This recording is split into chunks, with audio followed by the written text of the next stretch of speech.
Assalamualaikum warahmatullahi wabarakatuh. Anak-anak, hari ini kita akan memulai pembelajaran. Kita akan masuk ke materi yang pertama, yaitu program linier. Di sini kita akan mempelajari tentang materi yang pertama, pertidaksamaan linier dua variabel atau disingkat dengan PTLDV. Kedua, menentukan daerah penyelesaian dari PTLDV. Ketiga, sistem pertidaksamaan linier dua variabel atau SPTLDV. Dan yang keempat, program linier. Memasuki materi yang pertama, yaitu tentang pertidaksamaan linier dua variabel atau disingkat dengan PTLDV. Apa itu PTLDV? PTLDV adalah pertidaksamaan yang memiliki dua variabel dan setiap variabel berpangkat 1. Ingat, ada kata linier.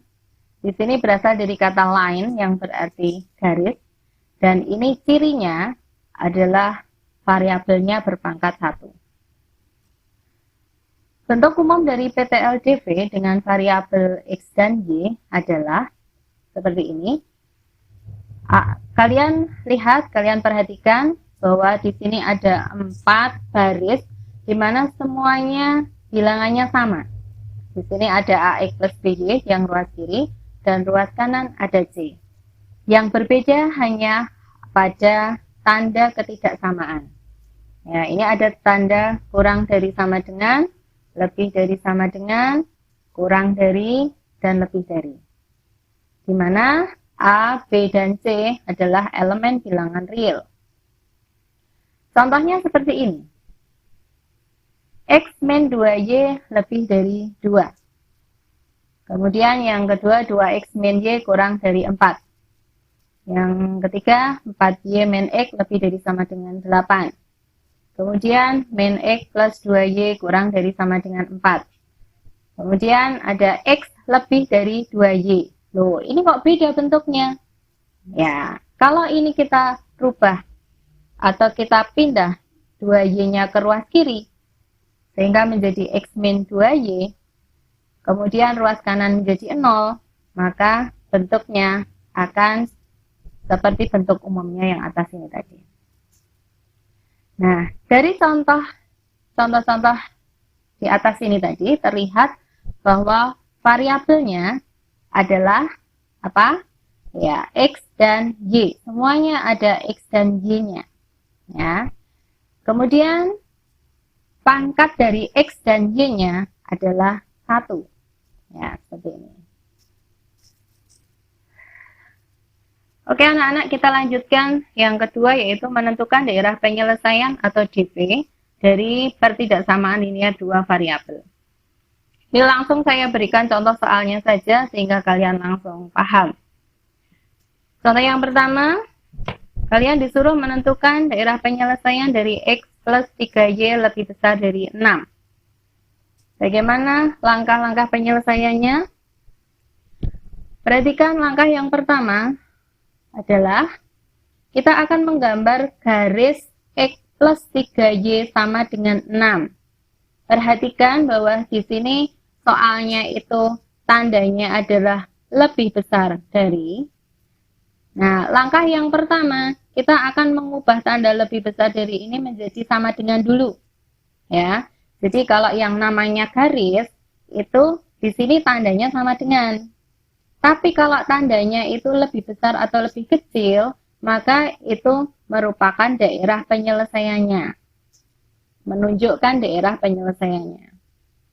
Nah, bagaimana cara menggambar garis X plus 3Y sama dengan 6? Saya yakin kalian semua waktu di SMP sudah belajar tentang ini. Nah, tinggal kalian masih ingat atau enggak. Nah, ini ya. Jadi, langkah yang paling mudah itu adalah menentukan dua titik yang dilalui oleh garis ini. Nah, ini kalian buka memori lagi waktu di SMP dulu, kalian diajari guru kalian seperti ini, buat tabel untuk titik bantunya. Nah, ini ya. Jadi, yang pertama, kalau X-nya kita beri nilai 0, maka Y-nya berapa? Kemudian yang kedua, kalau Y-nya yang sama dengan 0, X-nya berapa? Nah, caranya gimana? Nah, ini di bawah sudah ada langkahnya. Jika X-nya sama dengan 0, kita masukkan nilai X sama dengan 0 ini ke persamaan garis ini tadi. Ya, sehingga kalau X-nya diganti 0, jadinya ini 0 plus 3Y sama dengan 6. 3Y sama dengan 6, sehingga Y-nya ketemu sama dengan 2. Nah, kita isikan di sini. Kemudian, kalau Y-nya yang sama dengan 0, kita substitusikan Y-nya ke persamaan garis, maka akan jadi seperti ini. X plus 3 kali 0 sama dengan 6. Sehingga X plus 0 sama dengan 6, X-nya ketemu sama dengan 6. Nah, kita isikan di sini X-nya 6. Sehingga kita memperoleh dua titik bantu, yaitu titik 0,2 dan 6,0. Selanjutnya, kita letakkan dua titik ini pada garis bilangan. Nah, ini yang pertama 0,2 di sini. Kemudian 6,0 di sini. Nah, hubungkan dua titik ini membentuk sebuah garis. Nah, kalau kalian melihat garis yang terbentuk ini mungkin bertanya-tanya, kok garisnya seperti itu ya? Kok putus-putus? Kenapa? Nah, ini ada aturannya. Aturan menggambar garisnya. Ya, yang pertama, jika tanda ketidaksamaan itu kurang dari atau lebih dari, atau nggak pakai sama dengan, maka garisnya digambar putus-putus. Tapi, jika tanda ketidaksamaannya pakai sama dengan, kurang dari sama dengan, atau lebih dari sama dengan, maka garisnya digambar utuh atau garis penuh. Ya. Nah, itu. Terus, langkah selanjutnya gimana? Nah, kalau sudah bisa menggambar garisnya, maka kita akan menentukan daerah penyelesaiannya. Nah, DP-nya.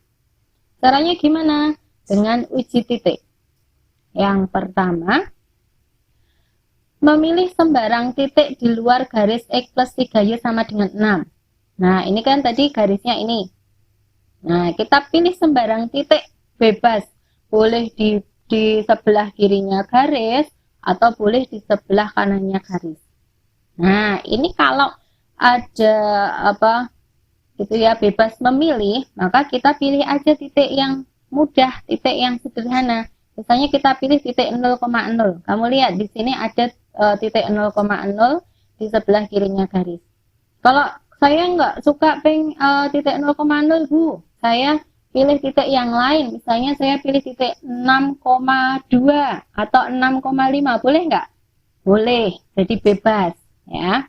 Terus, nah ini kalau misalnya kita ngambil titik ujinya 0,0, lanjut kita substitusikan titik 0,0 ini ke pertidaksamaan tadi. X plus 3Y lebih dari 6. Nah, ini berarti kalau 0,0 itu kan X-nya 0, Y-nya juga 0. Sehingga 0 plus 3 kali 0 lebih dari 6. Ketemu 0 lebih besar dari 6. Nah, pernyataan ini benar atau salah? Ya, semuanya sudah tahu bahwa kalau 0 lebih besar dari 6 itu adalah pernyataan yang salah. Nah, berarti kalau titik 0,0 ini kita substitusikan ke sini tadi, menghasilkan pernyataan yang salah. Berarti daerah di mana 0,0 berada itu bukan merupakan daerah penyelesaian. Nah, kalau di sebelah sini ini bukan daerah penyelesaian, di sebelah kirinya garis ini bukan daerah penyelesaian, maka otomatis daerah penyelesaiannya itu adalah daerah yang berada di sebelah kanan atau di sebelah atasnya garis ini. Gitu ya. Nah, sekarang perhatikan ini. Nah, ini ya, gambarnya seperti ini.